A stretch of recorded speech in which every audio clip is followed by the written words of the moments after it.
अस्सलाम वालेकुम स्टूडेंट। आज हम पढ़ेंगे एलिमेंट्री कैनाल का एनाटॉमी।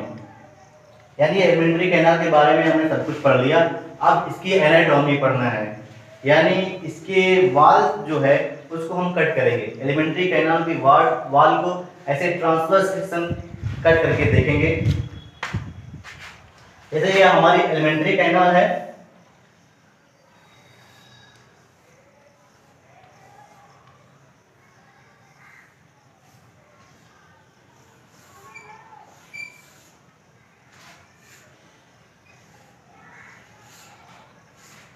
ये हमारी एलिमेंट्री कैनाल है।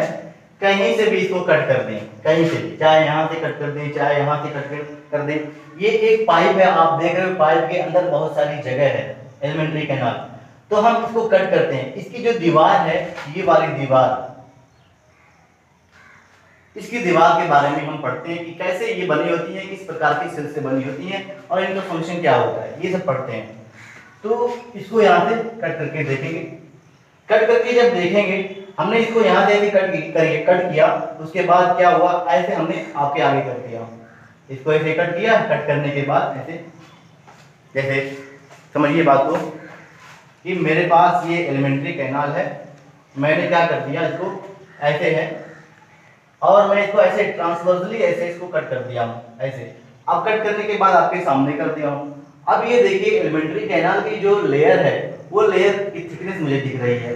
ठीक है, एलिमेंट्री कैनाल की जो वाल है, उस वाल की ये थिकनेस दिख रही है। अंदर तो कैविटी होगी, ठीक है, अंदर ल्यूमेन होगी। इस दीवार के बारे में हम पढ़ते हैं।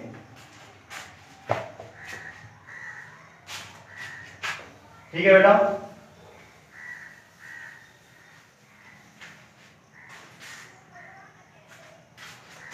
तो यही लिखा है कि anatomy of alimentary canal. Anatomy का मतलब होता है इंटरनल ऑर्गन को अध्ययन करना। इंटरनल ऑर्गन को उसको कट करके उसका इंटरनल स्ट्रक्चर को स्टडी करना ही एनाटॉमी कहलाता है। तो एलिमेंट्री कैनाल की एनाटॉमी हम देखेंगे। तो हमने देखा कि wall of alimentary canal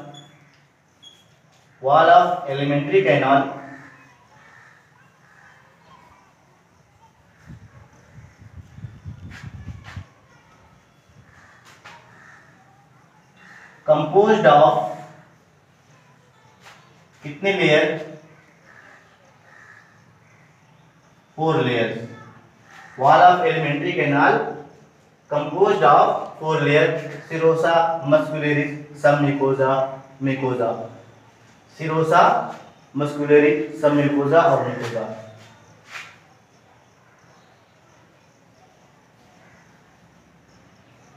four layer. तो यहाँ पे हम 4 लेयर की बात करते हैं। एक क्या आपके पास सिरोसा, और उसके बाद आपको मिलेगी मस्कुलेरिस, उसके बाद आपको अगली जो लेयर अंदर की तरफ मिलेगी सबम्यूकोसा,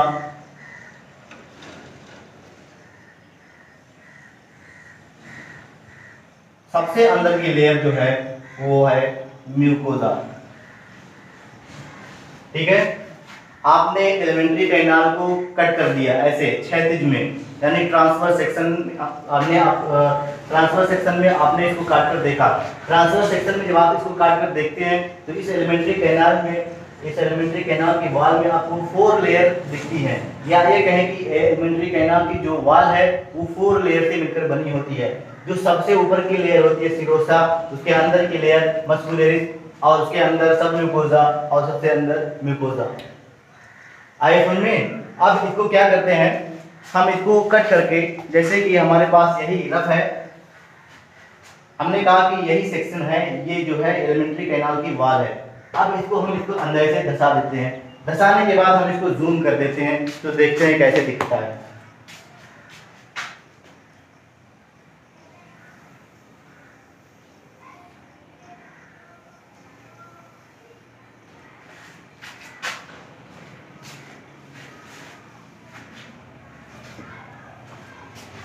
तो ध्यान दीजिए कि ये वाली जो लेयर है बेटा, ये वाली लेयर, यही लेयर सबसे जो ऊपर होती है, सबसे ऊपर होती है, जैसे ये वाली लेयर आउटर मोस्ट या सुपरफिशियल ये लेयर क्या होगी, सिरोसा।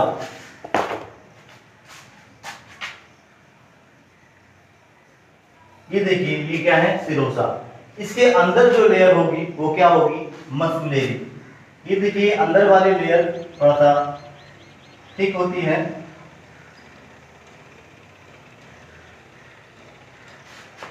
मस्कुलेरी। यहां से लेकर यहां तक क्या है, मस्कुलेरी। लेकिन एक चीज ध्यान देना, मस्कुलेरिस की जो सेल है, मस्कुलेरिस की लेयर में दो टाइप की सेल होती हैं, या ये कहें कि इस मस्कुलेरिस वाले लेयर में जो सेल का अरेंजमेंट है वो दो टाइप से होता है। एक सेल जो इनर जो अंदर की तरफ होती है ऐसे होती है सर्कुलर, यानी ऐसे ऐसे अरेंज होगी, सर्कुलर इस तरीके से अरेंज होगी। जो फिर से यही मैं रफ दिखा रहा हूं आपको, जो अंदर की जो तरफ जो मस्कुलेरिस की सेल होगी या लेयर होगी वो ऐसे ऐसे सर्कुलर क्या होगी, अरेंज होगी।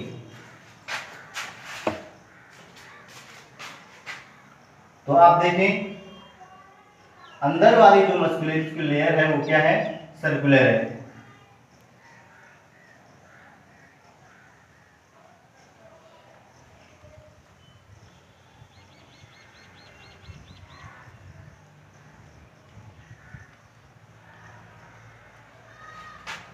और उसके बाद जो आउटर में है यानी बाहर की तरफ है, जो सिरोसा की तरफ है मस्कुलेरिस की लेयर, वो क्या है, यहाँ पर सेल का अरेंजमेंट लॉन्गिट्यूडनल होता है। जैसे पेंसिल है, इसमें मैंने इसको जैसे ये पाइप है, अभी मैं इसको क्या कर दिया हूँ, रफ को ऐसे अंदर फिट कर दिया हूँ। अब ये इसके अंदर उछेड़ दिया हूँ क्या, बहुत सारी पेंसिल जैसे स्ट्रक्चर, यानी यहाँ पर जो सेल होती है देखिए लॉन्गिट्यूडनली ये इस तरीके से क्या होती है, अंदर की तरफ धसी होती है। जैसे कि ये मेरे पास पेन है और इस पेन को क्या करूं, ऐसे इसमें धंसा दूं, जैसे कील दीवार में धंसा जाती है, तो यहाँ पर जो सेल होती है वो लॉन्गिट्यूडनली अरेंज होती है। तो मस्कुलेरिस की लेयर देखिए, इसको हम दो पार्ट में डिवाइड कर सकते हैं, जिसमें आउटर क्या है बेटा, लॉन्गिट्यूडनल सेल्स होती हैं और इनर सर्कुलर सेल्स होती हैं।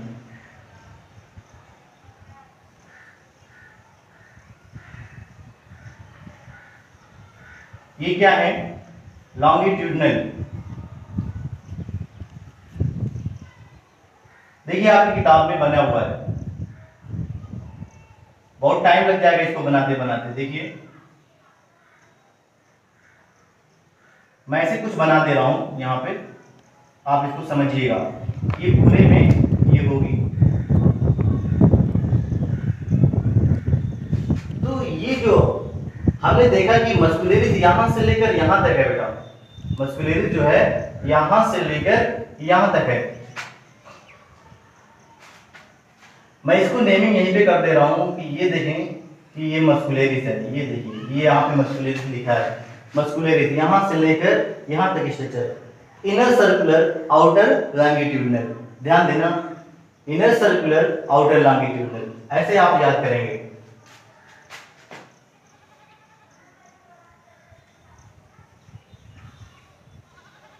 तो मस्कुलेरिस में दो टाइप की लेयर होती हैं, जो इनर सर्कुलर होती हैं ऐसे ऐसे, और आउटर क्या होती है, लॉन्गिट्यूडनल। फिर देखिए उसके बाद आती है आपकी सब म्यूकोजा। यहां से लेकर यहां तक की लेयर क्या है बेटा, सब म्यूकोजा। और अंदर की जो लेयर है ये देखें, इसको ही क्या करें,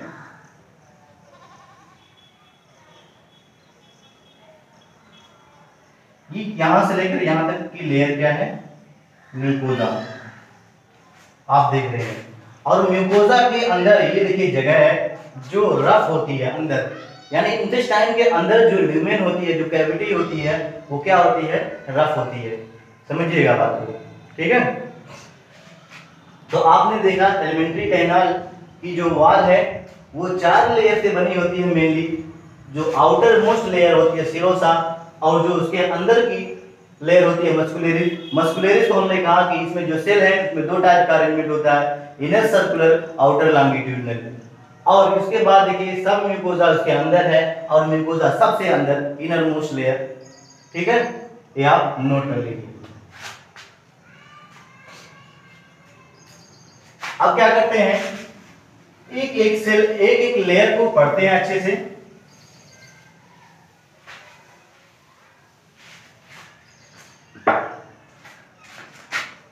तो वॉल ऑफ एलिमेंट्री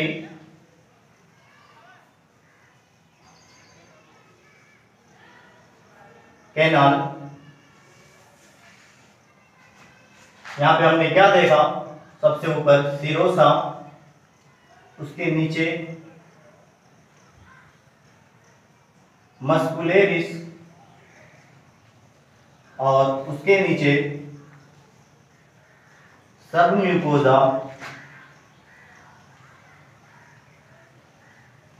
और सबसे नीचे क्या है, म्यूकोजा। एक एक के बारे में पढ़ लेते हैं। तो सीरोसा के बारे में आपके एनसीईआरटी देखिए क्या लिखती है,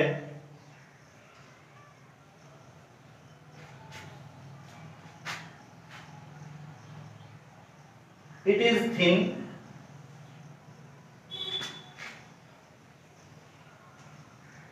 and outermost, it is thin and outermost layer of elementary canal, elementary canal, it is thin, पतली होती है और आउटर मोस्ट लेयर होती है एलिमेंट्री कैनाल की। और फिर it is made up of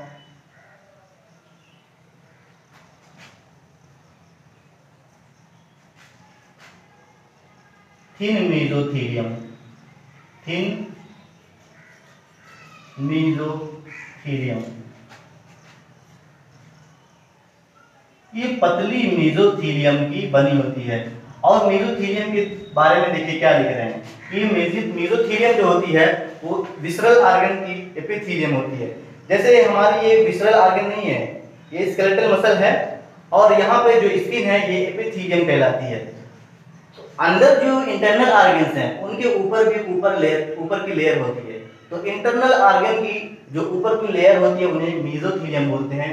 तो ये देखिए क्या कह रहे हैं कि एपिथीलियम ऑफ विसरल ऑर्गन भी बोल सकते हैं।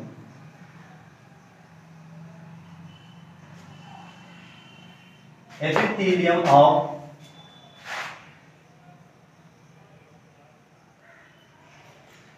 विसरल ऑर्गन,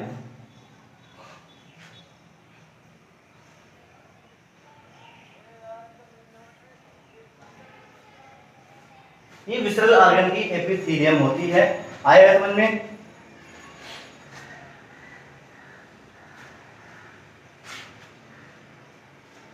अच्छा, कुछ थोड़ी बहुत क्या होती हैं, कनेक्टिव टिश्यू भी होते हैं with some connective tissue. Connective tissue ऐसे नाम से नहीं पता चल रहा है क्या इसके?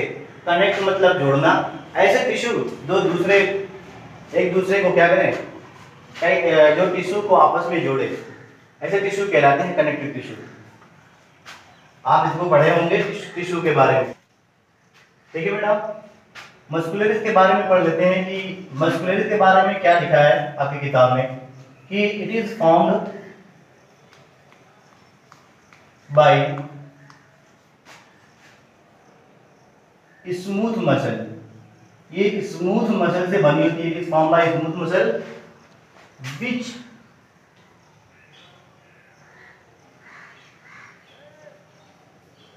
is arranged into, हमने देखा अभी भी, inner circular and outer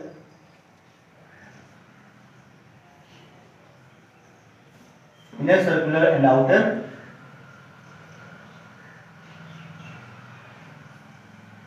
longitudinal. Muscularis के जो लेयर है वो स्मूथ मसल से बनी होती है, form by smooth muscle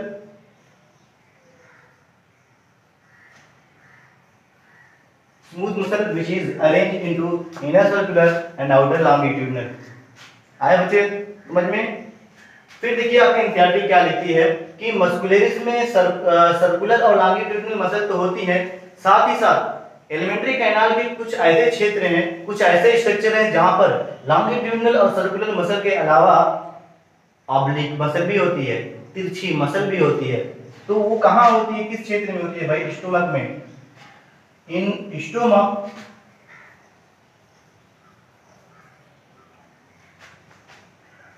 oblique muscle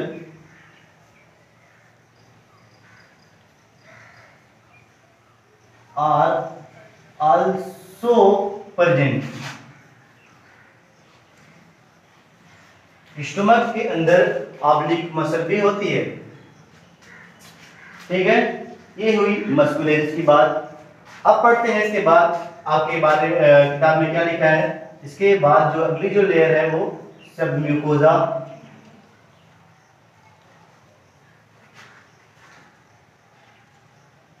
सबम्यूकोजा, तो इसके बारे में पढ़ लेते हैं।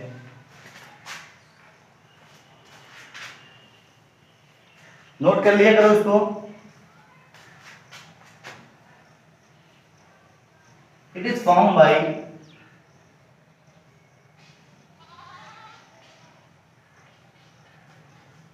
Loose connective tissue, loose connective tissue. ये लूज कनेक्टिव टिश्यू की बनी होती है सबम्यूकोजा। लूज कनेक्टिव टिश्यू की बनी होती है इसलिए इसमें बहुत सारे गैपिंग होती है और उस गैपिंग में बहुत सारी ब्लड वेसल, लिम्फ वेसल और नर्व फाइबर आके धसे होते हैं, आके लगे होते हैं। It is form by loose connective tissue, और लूज कनेक्टिव टिश्यू के अंदर बहुत सारे नर्व वेसल, ब्लड वेसल ये सब पाए जाते हैं। It have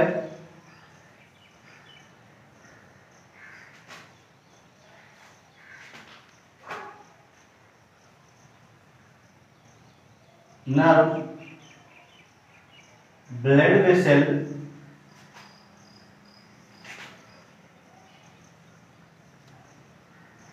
and lymph vessel।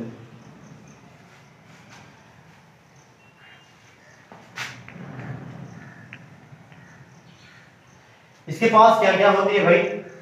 Nerve होती है सबम्यूकोजा, लूज कनेक्टिव टिश्यू की बनी होगी। लूज कनेक्टिव टिश्यू की बनी होगी तो इसके टिश्यू के बीच बीच में, कोशिकाओं के बीच बीच में क्या होगा बेटा? गैपिंग होगी। और वो गैपिंग में देखिए बहुत सारे तार यानी बहुत सारे वेसल्स होंगे, नर्व होंगे, ब्लड वेसल, लिम्फ वेसल, ये सब उस गैपिंग में फिट होंगे। आए समझ में? अब देखिए आपके एनसीईआरटी में एक पॉइंट और लिखा है कि सबम्यूकोजा में ग्लैंड भी होती है। वो कहां पर होती है? डियूडिनम में।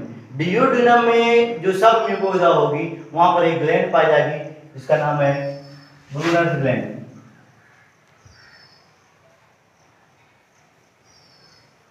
तो आप लिखेंगे ग्लैंड्स आर आल्सो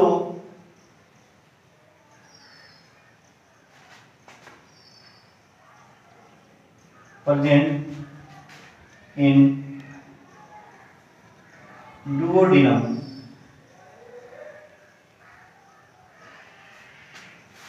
duodenum के अंदर ग्लैंड होगी और ग्लैंड का नाम क्या है? which is called as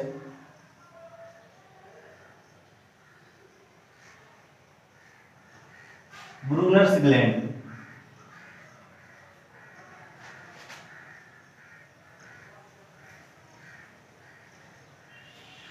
इसका क्या नाम है? Brunner's gland. ये कहां पर पाई जाएगी? डियूडिनम के सबम्यूकोजा में पाई जाएगी ब्रूनर्स ग्लैंड। ये नोट कर लीजिए। इसके बारे में इसके बाद हम आपको बताते हैं म्यूकोजा।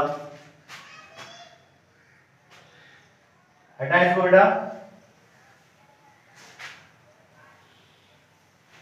इसके बाद जो अंतिम लेयर आती है, last layer, mucosa.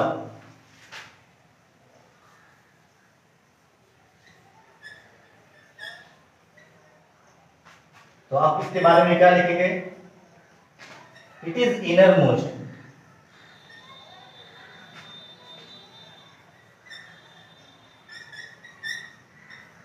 It is inner most layer of alimentary canal. देखिए ये जो हम बनाए थे, अंदर जो ये लेयर है, ये देखिए, जहां पर फूड पार्टिकल डायरेक्ट इसके संपर्क में रहेगा, फूड पार्टिकल डायरेक्ट इसके संपर्क में रहेगा, ये कौन सी लेयर है बेटा? म्यूकोजा। ठीक है,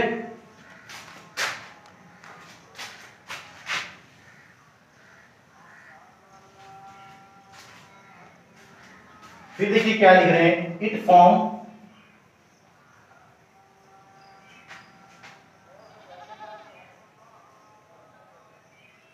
irregular folding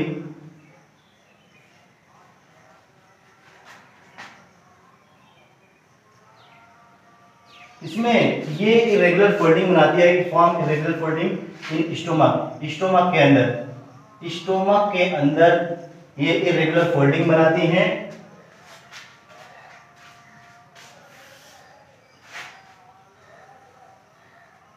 which is known as रूगे। क्या बोलते हैं इसको?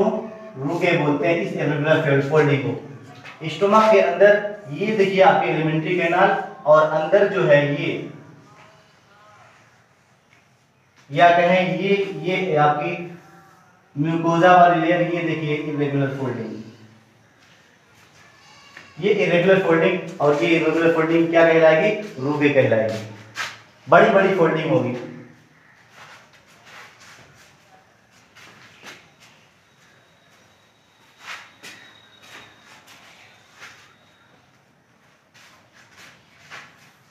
और फिर देखिए, ये तो स्टोमक की बात हो गई कि स्टोमक में जो म्यूकोजा होती है वो फोल्डेड होती है, और फोल्डेड पोर्शन को क्या बोलते हैं? रूगे। और फिर देखिए क्या कह रहे हैं, it forms finger like projection, it form finger like projection in small intestine, small intestine के अंदर ये फिर से एक फोल्डिंग बनाएगी जो उंगली जैसी संरचना होगी। यहाँ पर भी फोल्डिंग है, उंगली जैसी संरचना नहीं, बड़ी बड़ी फोल्डिंग है, रूगे बोला। स्मॉल इंटेस्टाइन के अंदर फिर से ये फोल्ड हो जाएंगी और बहुत ज्यादा फोल्डेड होंगी, जो बहुत छोटी छोटी उंगलियों जैसी संरचना की तरह होगी, इसलिए इसको क्या बोला? Small finger like, it form finger like projection in small intestine called villi. इसको क्या बोलेंगे? विलाई। विलाई के ऊपर भी छोटे छोटे प्रोजेक्शंस होते हैं जिसको हम माइक्रो विलाई कहते हैं। On the surface of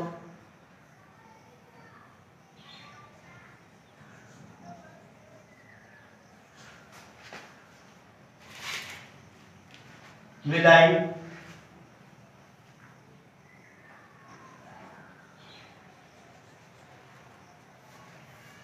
another small projection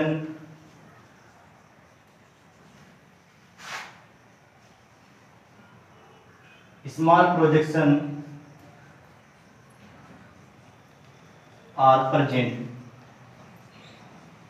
आए समझ में बेटा कि आपकी जो स्मॉल इंटेस्टाइन है वो फोल्डेड होगी, फिंगर लाइक प्रोजेक्शन होगी, इसको विलाई बोलते हैं। और विलाई के ऊपर भी छोटी छोटी फोल्डिंग होगी जिसको क्या बोलेंगे? Micro villi. Known as micro villi.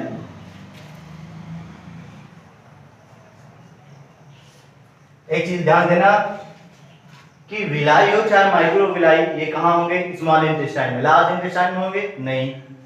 रुगे कहाँ होगा? स्टोमक में। ये चीज ध्यान देने वाली बात है, स्टोमक में रुगे और स्मॉल इंटेस्टाइन में विलाई और माइक्रो विलाई। अब बात करते हैं कि ये विलाई हो चाहे रुगे हो, क्या करते हैं भाई? नोट करके एक पॉइंट लिखेंगे, ये हुआ खत्म।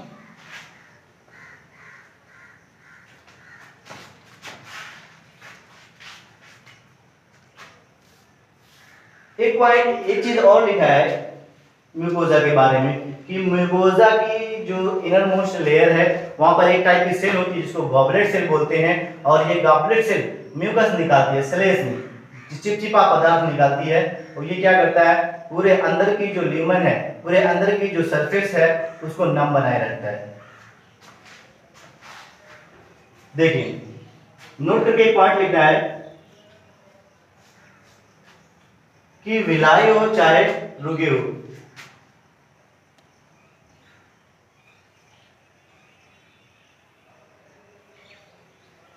रुगे, villi and micro villi,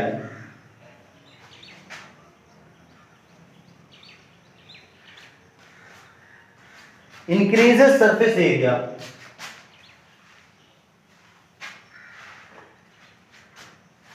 increases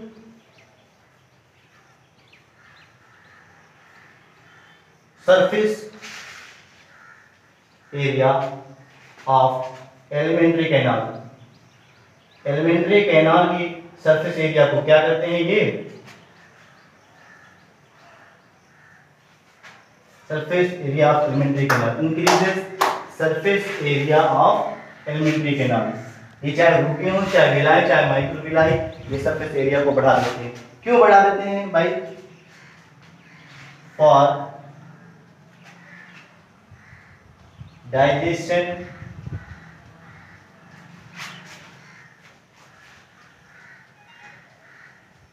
absorption, digestion and absorption of nutrients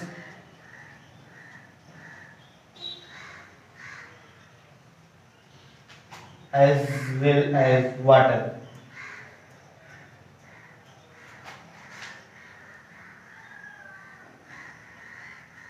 आए समझ में? ये डाइजेशन और एब्जॉर्प्शन को बढ़ा देते हैं, बस यही आप याद करना। कैसे? जब सरफेस एरिया बढ़ जाता है तो एब्जॉर्प्शन बढ़ जाता है। मैं इसको समझाना चाहूंगा कि जब आप घर में लिपाई करने जाते हैं तो क्या करते हैं?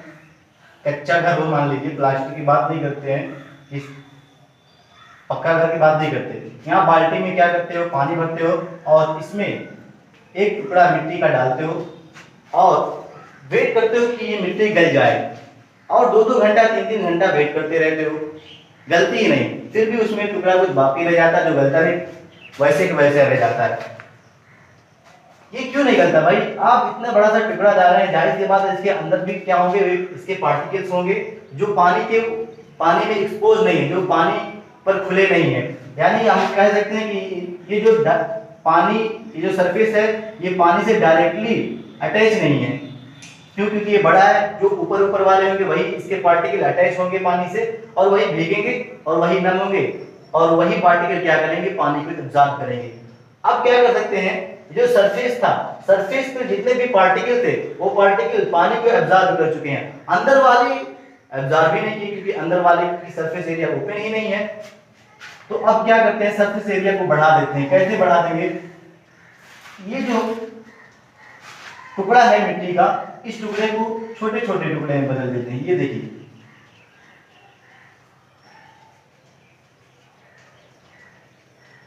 छोटे छोटे टुकड़े में बदलेंगे। अब फिर से जब पानी आप डालेंगे इसमें, तब जहां 2 घंटा लग रहा था वहां पर क्या होगा बेटा? 5 मिनट में काम हो जाएगा। यानी अब ये बहुत जल्दी से क्या करेंगे? पानी को एब्जॉर्ब कर लेंगे। आपने क्या किया? सरफेस एरिया को बढ़ा दिया। अब ये पानी देखिए, ज्यादा से ज्यादा पानी को मिट्टी का सरफेस मिलेगा और ज़्यादा से ज़्यादा पानी एब्जॉर्ब होगा मिट्टी में। तो आप जब बाल्टी में मिट्टी को डालें तो उसको कूट कर डालेंगे, यानी उसको पीस कर डालेंगे या ऐसे ही डाल देंगे। पीस कर डालेंगे तो आपके टाइम की बचत होगी। आए समझ में?